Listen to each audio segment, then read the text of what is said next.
Well, welcome back one and all, and everybody. I wanted to go ahead and start off this video by saying that pretty much if you're a fan of Transformers, we pretty much have something for everybody, touching a lot of different eras. And to start things off, I thought, why not go ahead and jump into a custom combiner of my own? And I will say this, I don't think that DREADNAUGHT here is just absolutely amazing. But it was funny because after I assembled this guy, I noticed where maybe I subconsciously took a little bit of inspiration from other combiners. So starting off down here with Towline and Scraphook, we can see that with him forming these guys forming the legs, it kind of has a Minosaur approach to it. I think the Junkion combiner actually uses Scraphook and the female remold of him to make like the legs of that Junkosaurus or whatever it is. So I think for our boy here, it works out pretty well. Now, as you can see with Ironworks and Zetar, basically we've borrowed some of the Devastator engineering to kind of help have that multi-tier build-up to where the head is. And then when we look at the arms, it's sort of borrowing the guy splitting in half to form the arms bit from Tricranius. But you're probably wondering what this big bunch of junk is that's from Ironworks and Zetar. It's to provide a little bit of structural support between both of Zetar's legs, which form the sides of his torso. Oh, and I did forget to mention, he takes inspiration from a Titan, and that is basically Omega Supreme, because over here in this arm you can see he's got like the three-fingered claw, and I like it because the digits are movable on this guy. And then if we come over here to his left arm, just because of the way that Crashbar's bits move and function, you can see that it kind of gives him quite a bit of function. And one thing that I did want to go ahead and point out was for his combiner mode hand, you can see here that it's basically just using Crashbar's torso. And with that, you can see that it does allow you a lot of posability in just the hand alone, which I totally dig. However, as you can see, our boy is not static. Zetar's sort of split leg thing does allow the boys to have a little bit more motion. However, that in conjunction with both Towline and Scraphook being very secure, very grounded feet, that is really what contributes to a lot of the stability of this guy holding up as well as he actually does. So as you can see here, he's getting ready to face off against Toxitron and Nemesis Prime. I would kind of love to see a clash like this because I have a feeling that DREADNAUGHT being 5 just, average Autobots, if you want to call it that, combined into their bigger form, I don't know if they would do so well against Nemesis and Toxitron teamed up, but that would be really kind of a cool match to see, I'm pretty sure. And speaking of bad and trashy people, we can look here, and is it just me, or does it look kind of cool to see the Shattered Glass Optimus pulling Toxitron's trailer? Now, I do have to admit the purples are not the same at all, but it is just, I think it's just the fact that something different, like seeing a flat nose one pulling this trailer, because used to, with like these primes, we're used to seeing the G1 box trailer instead of the G2 battle tanker. So again, maybe it's just me personally, but I really just liked how that looked. So I find it really kind of interesting that you can take an aesthetic like Optimus Prime, and in the different iterations that we have here on the table, you can make it 3 distinct bad guys using 3 distinct Optimus Primes. And the funny thing that I've always really kind of wondered is if the positive universe Nemesis Prime ever squared off against the Shattered Glass Optimus, like, wouldn't that be just a really brutal knockout, beatdown brawl? And then I thought, well, what if Toxitron kind of entered the vibe, because he is not a Nemesis or an Optimus Prime. He's kind of his own thing. And I thought, well, neither one of these guys would follow him as the leader. They might team up with him for their own goals. However, that being said, each one of these guys on their own is sort of their own sort of individual rock star. Shattered Glass Optimus Prime originally in the original Shattered Glass was just this really scary bad guy, and it was odd to see Optimus as the villain. Toxitron, we've discussed, we've actually talked about a couple of his origins, and then Nemesis Prime, really, what do I need to say about him? The numerous iterations, and this one kind of being an amalgamation is really kind of cool. However, speaking of unique boys, I thought we would take a look at SKYQUAKE. However, if you're looking and thinking, dude, what is up with this guy? He don't look right. Well, that's a matter of perspective. I wanted to see if it was possible to give him one a little bit closer to his prime approximation.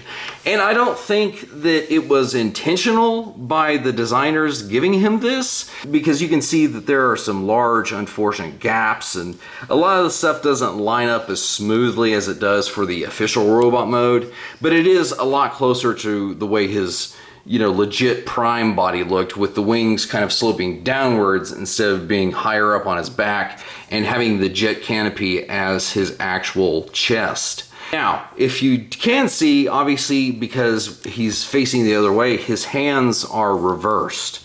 And when I looked at that, if you really wanted to use this as his legit alternate robot mode, there is a way to fix the fist, because when you look right here, where his fists fold in, you could actually pop the hands out on both sides and swap them to where they would have their correct orientation, with the thumb basically being on the inside of the fist rather than having the backwards fist that he has right now. And it's not 100% because, like I said, with the chest gap and everything, it doesn't look as clean, but it is there as an option. Now, another unique boy is this version of Scourge, because as we know, there's been a lot of love with the original, the R.I.D. version, and not to mention the Rise of the Beast Scourge.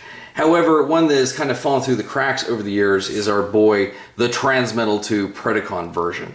And yeah, he is monstrous, but he was designed to be. And the reason I'm bringing him up is you guys can see that, like a lot of Transmetals and Transmetal 2s, I should say, is he does have the chromy bits. Now, when I got this guy out of his package years ago, he actually started flaking, because in the package, nobody ever handled him. He was fine. And nowhere was it worse than on his insect abdomen back here. And as you can see, I've actually gone in and hand painted that. I had to scrape all of the loose chrome that was flaking off. And overall, I think in both robot and beast mode, it looks pretty good.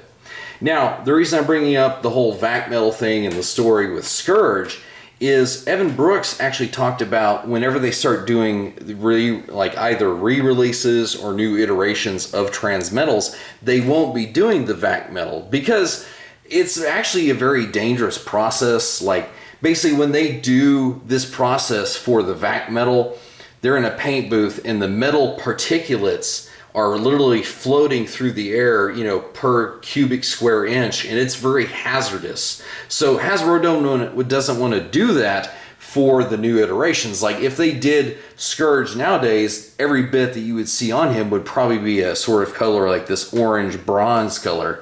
Or more accurately, they've actually done that before when they did the Armada Rhinox. Now, it's probably a more expensive process to do this chrome bit on here, because a lot of the details over here on this boy, as you can see, it's painted instead of having the shiny, sort of effect this guy has going on here. But a lot of the details are very similar and have been picked out.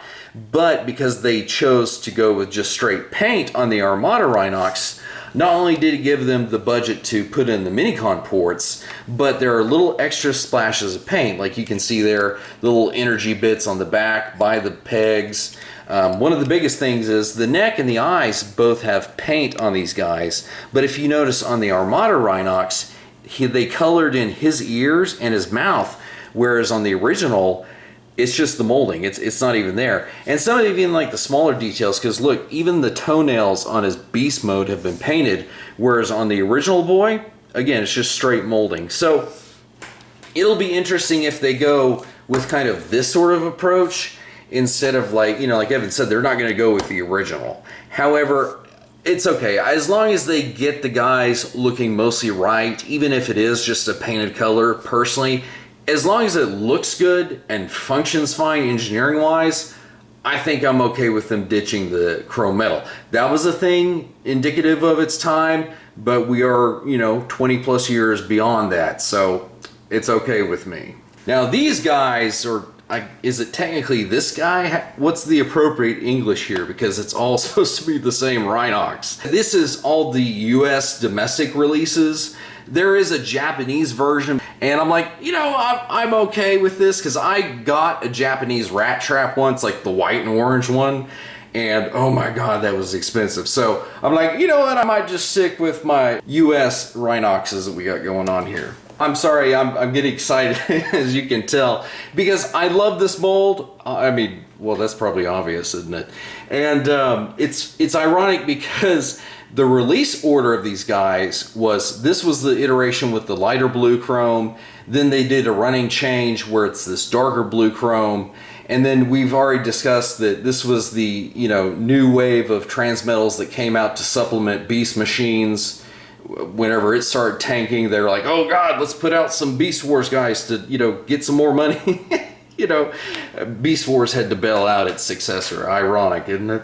And then I ended up, this guy was the latest iteration of that mold. But the funny thing about it was I ended up getting these in the reverse order that they came out. This was the very first iteration of Rhinox that I got, followed by this garish, wonderful thing, and then the blue one here, and then the very first iteration. So I'm like, you know what? It's really cool just to see all these Rhinoxes together. These guys are just absolutely slaying it. So I just wanted to give you a little bit of an update, because we've already kind of, again, looked at Rhinox in some of his very interesting glory. And yeah, it's just really kind of cool to have a little subset of your collection finally completed. And childhood me would not have believed it, but you know what? Adult me, very pleased with it. And how can we talk about unique guys and not discuss the Watermelon Gator Mirage, okay? So to be honest, and I have to correct myself because in previous videos I meant Mirage, but I basically said like Jazz in his Florida vacation gear. No, I meant Mirage in his Florida vacation clothes, because it's something like I feel you would find along the coastal regions of Florida. Like, these two colors are very prominent. Plus the fact that the dude has giant, you know, gator motifs on his shoulders and down here on his legs. And I think it's just the fact that it's so weird. You guys should know by now that I love weird Transformers. You take a Manila guy like Mirage and you slap him in this, and it's just like, wow, that is really kind of cool. Now, most of you are probably going, how did you attach his cannon to his shoulder? This mold can't do that.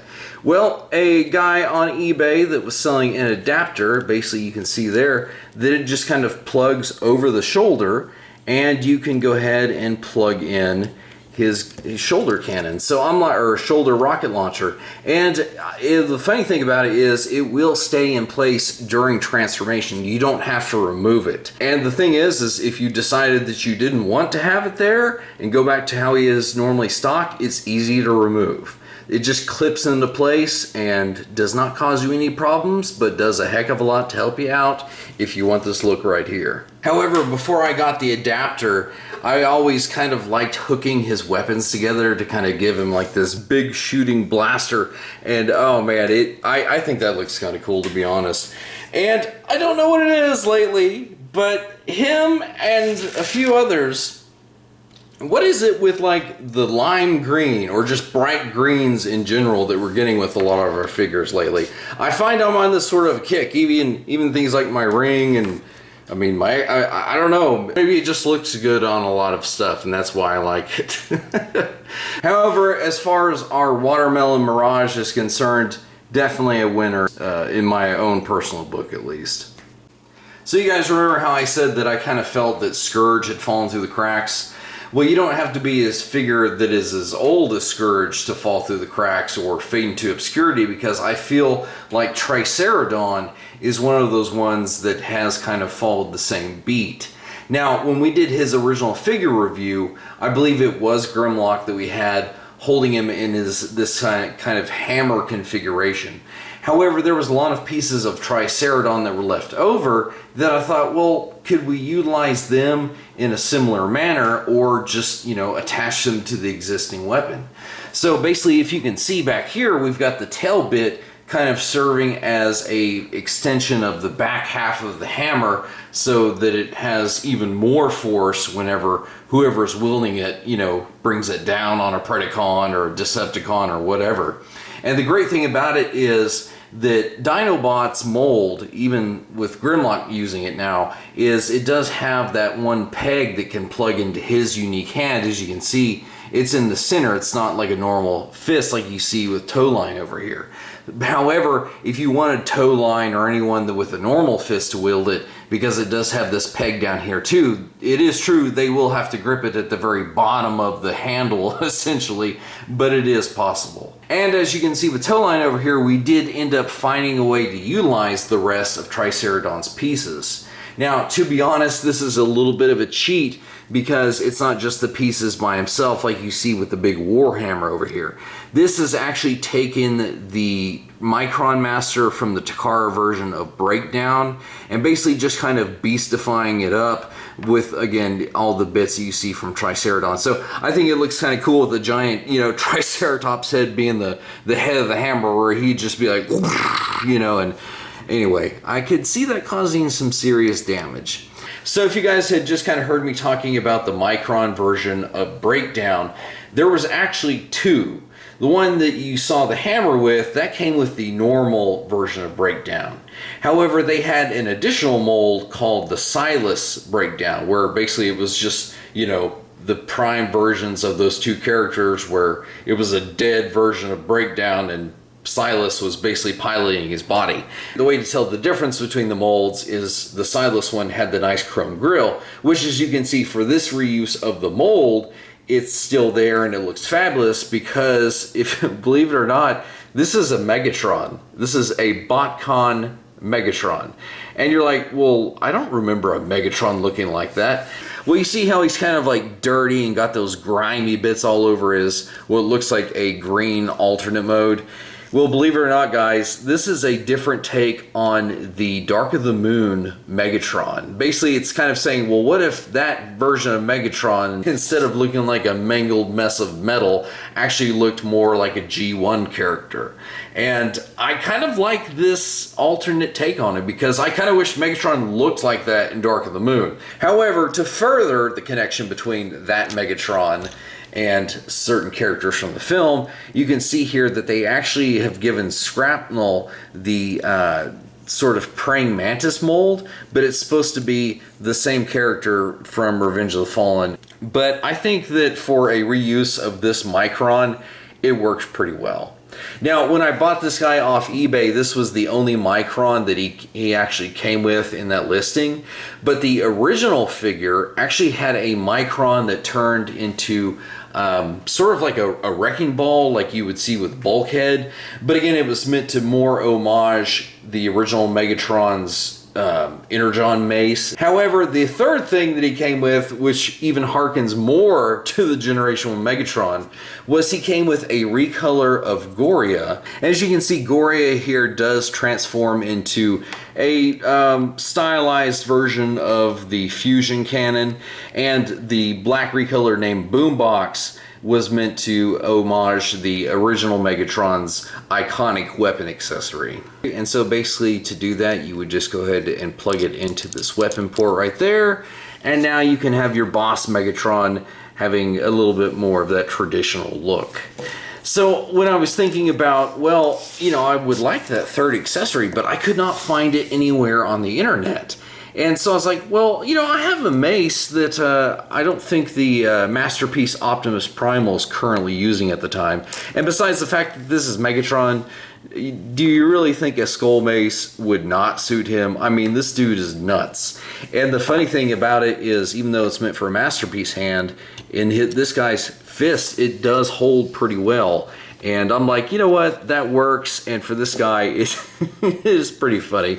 However, like I said, it is a interesting iteration of Megatron that does turn into like a SUV, because that's what Prime Breakdown was. And overall, I've always thought this mold was just so strange, and as we've already discussed, that's kind of my jam.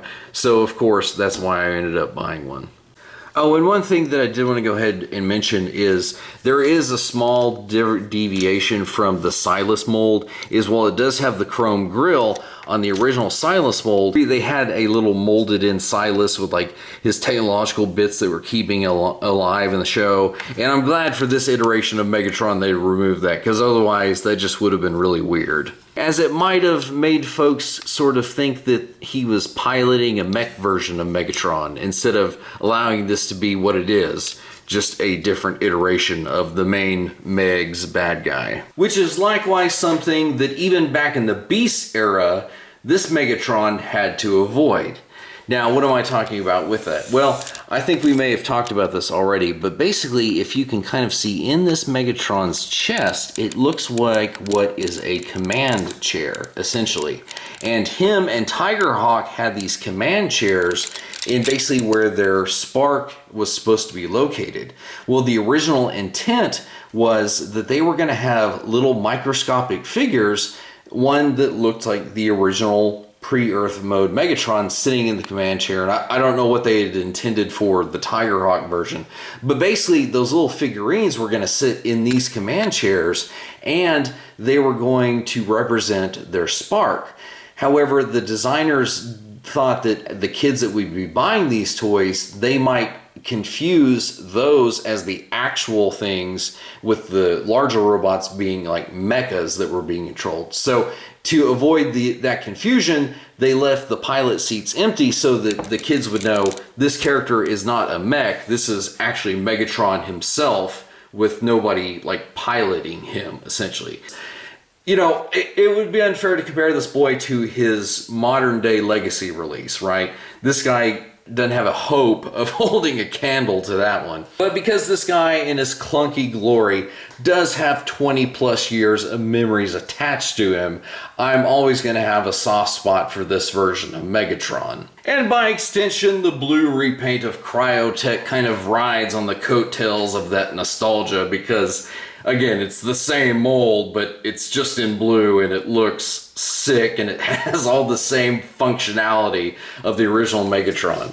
Now, this figure was released in the R.I.D. line, and it was, at least where I live, it was not easy to come by. So while I have had that other Megatron since I was a kid, I've had this guy, I bought him probably, I'd have to say within the last 8 years. And he's in pretty good shape. The only place like where I notice a little bit of chrome degradation is right here, but everywhere else on this boy is pretty swish. And the one thing about him is he does have the assembly actually correct, because I've talked about it before where this mold of Megatron has a dragster mode.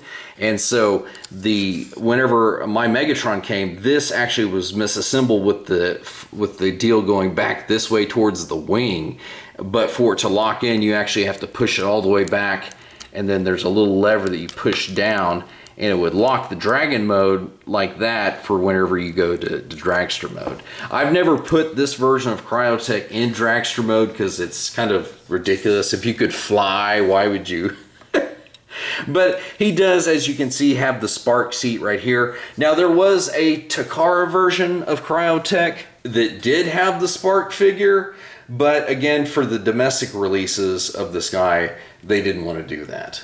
But one of the interesting little features about this Megatron and Cryotech by extension was the fact that you could load up the dragon head with a missile and it would fire. You could also do it in beast mode where it would auto fire. You see how it auto basically open the mouth, but like you just saw, you can actually just push down on it and it'll do it the same way too. Plus, the other thing that we never saw in the show Megatron use was the sort of head missile launcher. And I mean, it is sort of extra, but for the Predacons it represents, it's just kind of a humorous, again, just strange thing, but I absolutely love it. Plus, seeing the dragon mode head in blue as opposed to the traditional red, I mean, that just looks sick. And I'm kind of surprised that we haven't seen a repaint of the Legacy version already, because that seems like it would be an obvious one. Like, they just re-released Legacy Megatron under the Legacy Evolution banner, and it's like 0 changes whatsoever.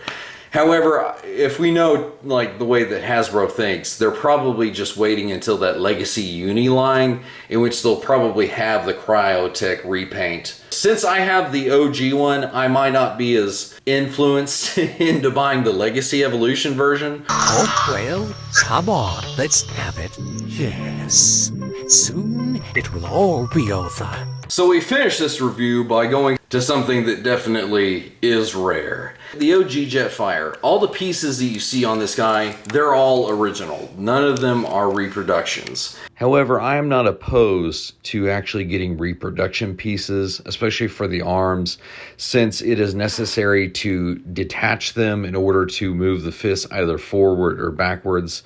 Plus, also, if I wanted to strip down this plane, as we'll see here in a moment, I would have to remove all the pieces. And as they are over 20 or 30, almost 40 years old, I am a little bit leery of that. So getting reproductions would allow me to have the original pieces stored in a box where they're nice, safe, and not going to break.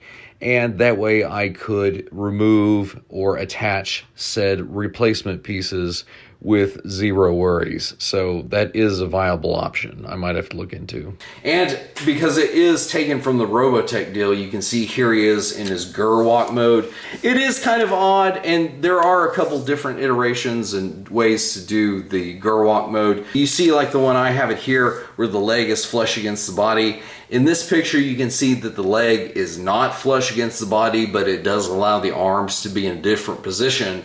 Whereas with the way I've got it here, the arms are way out to the side. So if you ever wondered what one would look like with all of its armor bits stripped off of it in vehicle mode, this is where more than any other place, its Macross origins are just shining through. Yeah, there's no denying it. But I have to say that even with all the armor bits stripped off of it, just as a simple jet, it looks really, really good. And here our boy has all of his armor bits added on, and this adds definitely that sci-fi twist to it that I love, especially when you look back here. He's got just these giant jet boosters. And I will always like a sci-fi looking ship over an Earth jet, so I think you can definitely tell which one of these versions of Jetfire's alt modes I definitely appeal to.